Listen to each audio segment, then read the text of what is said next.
right. Thank you, Maddie. So hello, my name is Adam Conovaloff, and I work at a company that does federal contracting and AI solutions called Analytica. So I'm here today to talk about pattern classification with graph neural networks and how they can be applied to the IRS. Our company has worked for the IRS, and we've gained substantial knowledge in this subject matter. So that's how I can talk about it. That being said, I do want to draw your attention to the disclaimer at the bottom there.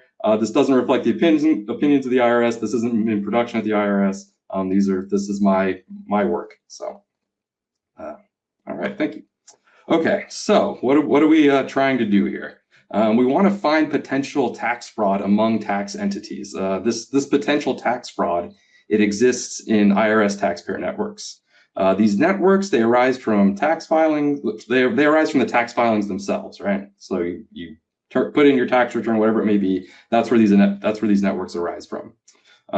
So as these are networks, we can obviously represent them as graphs in databases like Neo4j. Certain patterns indicate potential tax fraud. So, for example, looking at these two graphs below at the bottom there, which do you think might indicate tax fraud?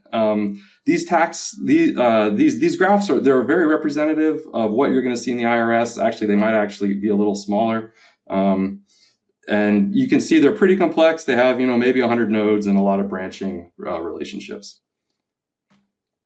So, which one of these indicate tax fraud, right? So a subject matter expert, they could answer this question, obviously, but this is going to be very time consuming. On top of that, there are more graphs at the IRS that a subject matter expert could ever look at.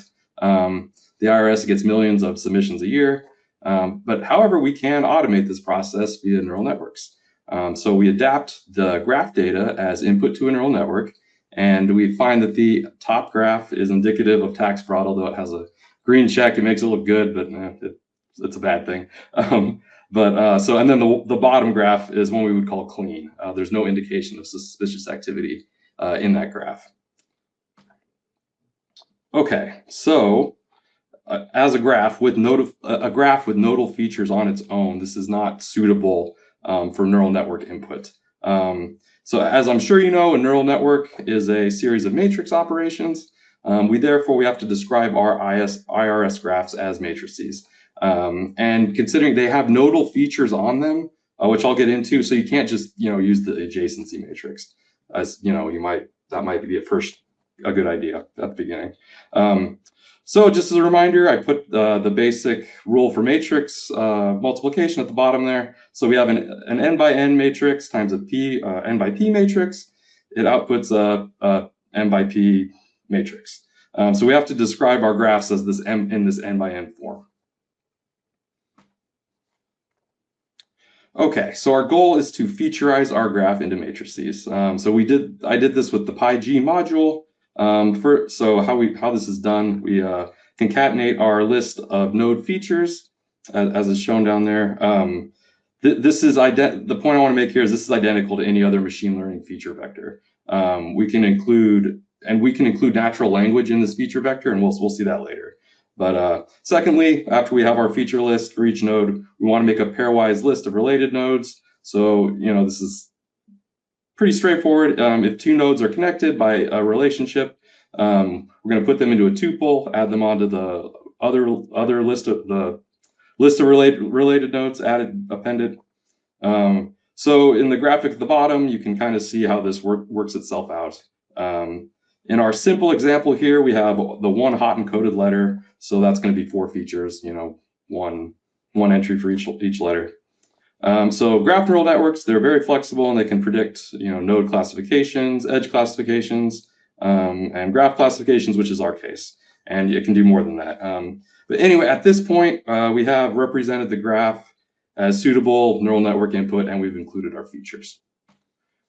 So what about convolutions? We have our matrix, but we want convolutions, right? We want pattern recognition. So with images, for example, this is pretty straightforward. I just have put the example up there, but yeah, you can see the red squares. The red squares in the image correspond to the upper left red squares in the convolution, where kind of they show up where you expect. But this is because images, they have a natural order. But graphs, on the other hand, they don't have any natural order. So if you have a graph, what's the first node, what's the last node, you can't really say. So I've just shown two examples of how you might order, the nodes in our simple graph. And these are equivalent, but they're not the same. So we have to deal with this somehow when it comes to convolutions. So as the graph has no natural node order, we must define a convolution that is node order equivariant. The graph Laplacian is used to fulfill this requirement. If you look at the graphic on the right there, you can build up a matrix from the graph based on individual nodes and their relationship to all other nodes. I don't want to spend too much time on this, but I at least wanted to bring it up. I find it pretty interesting. So what's great about this convolution is it doesn't care about node order, and thus it fulfills our need for arbitrary node order representation. Instead, the higher order polynomials, they successively gather information about more distant nodes. So that's how we're doing our pattern matching, so to speak. Graph convolutional neural networks, they're a bit different from your normal convolutions in this way, but how you actually code them up in PyTorch is pretty similar. And yeah, our graph convolutional neural networks are pretty similar in this way, at least.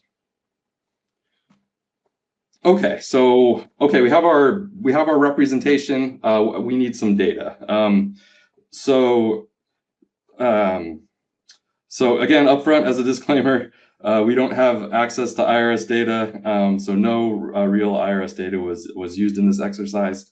But I wrote an in-house Python program that simulates realistic graphs, and based on our subject matter knowledge, again, working with the IRS.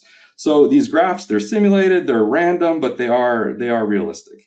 And kind of building on that, a totally randomized graph, it would be relatively easy. But however, certain IRS forms only pair with other forms and tax entities. So you can't just completely randomize it. A good analogy is if you ever played with Tinker Toys, certain pieces, they only fit together with certain other pieces, and it's the same with IRS forms. So, okay, so what's actually in these graphs? What's the makeup? So corporations, partnerships, individuals, any type of tax entity, they'll file forms. And these forms in turn, name other tax entities. So if you're a corporation, you're naming a partnership, you've named another tax entity. These follow-on tax entities, they're going to file other forms that name more entities and so on. And this can go on, in theory, it could go on forever. So these graphs can be large and complex. And we can represent these networks via the Neo4j graph with attached nodal properties. So we have the nodes. You have the picture of the graph there, and these nodes, they're both their forms and their taxpayers, and they have their own individual properties like form type and country code. The in-house Python program, it mimics all of these features, and again, in a realistic manner. And below, again, the image at the bottom there, the graphic at the bottom, we have a typical example of what one of these graphs might look like. And as you can see, it's pretty complex, again, with maybe 150 nodes and a lot of branching relationships there. Okay, so now we're going to discuss what I call risky graphs. So that's graphs that, due to the patterns of their nodes and relationships, they pose a higher risk of fraud or suspicious activity. So our goal here, obviously, it's what we've been talking about, it's to find these risky graphs. Where is potential fraud in these networks? So we have a binary classification problem. We put the risky graphs in the positive class and the clean graphs in the negative class. For this exercise, we simulated seven patterns, and we declared them suspicious. But these patterns, they may only form a small subsection of the graph. the rest of the graph might be completely normal. So that's what I'm showing on this slide here. I'm zooming into that risky part of the graph. Yeah, the graph is on the previous slide. So, okay, so I'm not going to go into detail about the relationships we came up with for proprietary reasons.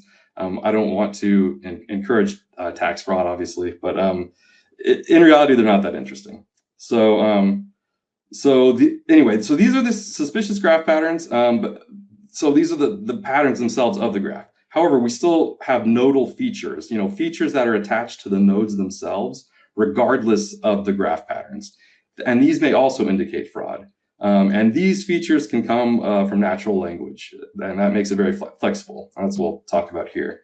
So we can start with any natural language description of the node. On the graphic here, I have a description that this entity is a corporation that sells this product, et cetera, et cetera. This description can be anything. It's completely generic, or it can be anything. Not that the description is necessarily generic, but so starting with the natural language description, it's straightforward. We put this into embedding model. We get a numerical vector, and from this vector, we append this to our already existing feature node, or feature vector for each node. Which again, this vector is just a vanilla machine learning feature vector. Nothing different about it from any other machine learning problem. In this way, with the nodal features, the graph might still indicate fraud solely based on descriptions of the nodes, even if the graph pattern itself isn't risky. So that's what we have our GNN, our graph neural network, for, is to differentiate between these factors and either whether they're separate or mixed on the same graph, however it might be. Okay. All right. So we have graphs, and we have a way to featurize them, and we have a way to describe their nodes. We can now effectively train a neural network. For this exercise, I simulated 300 graphs. Half of which may indicate fraud and are risky. These are the positive class, and the other half are clean, which are the negative class. Nodes were given the description of either type A, which indicates fraud and thus belongs to the positive class, or type B, which belong to the clean negative class.